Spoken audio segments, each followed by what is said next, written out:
আজ তোমাদের সাথে ভেজ ডালের রেসিপি শেয়ার করব। ভেজ ডালের জন্য প্রথমে এখানে আলু, গাজর আর ক্যাপসিকাম আর ছেঁড়া কাঁচা লঙ্কা এগুলো কিন্তু কেটে নিয়েছি। আর আগের থেকে কিন্তু মুগ ডালটা সেদ্ধ করে নিয়েছি প্রেসারে সিটি দিয়ে। সেই ভিডিওটা না আমি আর নিতে পারিনি, ভুলে গেছিলাম।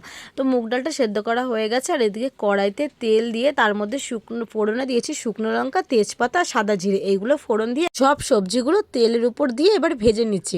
এরপরে উপর থেকে নুন, হলুদ, একটু আদা বাটা, জিরের গুঁড়ো সব কিছু দিয়ে কিন্তু বেশ ভালো করে ভাজাটা ভেজে নিতে হবে। আর যাতে আদার গন্ধ না থাকে তার জন্য কিন্তু একটু ভালো করেই ভাজাটা ভাজতে হবে। তারপরে উপর থেকে দিয়ে দিয়েছি কুচানো টমেটো দিয়ে আর একটু ভালো করে নাড়াচাড়া করে। আর এতে কিন্তু মিষ্টিটা একটু দিতেই হবে, তার জন্য কিন্তু অল্প পরিমাণে চিনি দিয়েছি, বেশি পরিমাণে আবার তোমরা দেবে না। তো এখানে ডালটাও আমার দেখো সেদ্ধ হয়ে গেছে। তো সেদ্ধ করা ডালটা এইবারে কিন্তু ফোড়নে দিয়ে দিয়েছি। তো ডালটা ফোড়নে দেওয়ার পর তারপরে কিন্তু একটু নাড়াচাড়া করে ডালটা বেশ ভালো করে যখন ফুটে যাবে তোমরা একটু নুন আর মিষ্টিটা চেক করে দেখে নেবে, কারণ নুন মিষ্টিটা এতে ঠিক থাকলে কিন্তু তাহলে এর স্বাদ অপূর্ব হয়।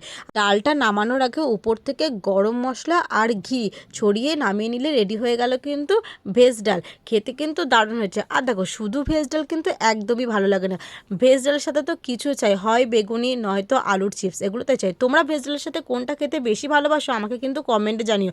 আমার তো দুটোই ভালো লাগে, ঝুরঝুরে আলু ভাজা আর বেগুনি, এই দুটো আমার খুব দারুণ লাগে। কিন্তু সেদিনকার আমার বেগুনি করেনি, মা এর সাথে বানিয়েছিল ঝুরঝুরে আলু ভাজা।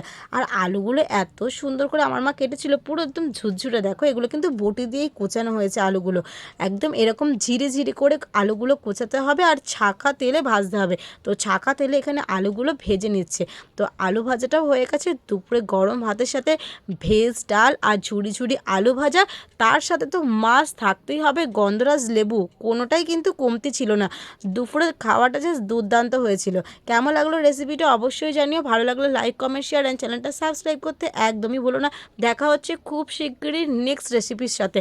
আর আমার রেসিপিগুলো তোমাদের কেমন লাগছে সেটা আমাকে কমেন্টে জানিও।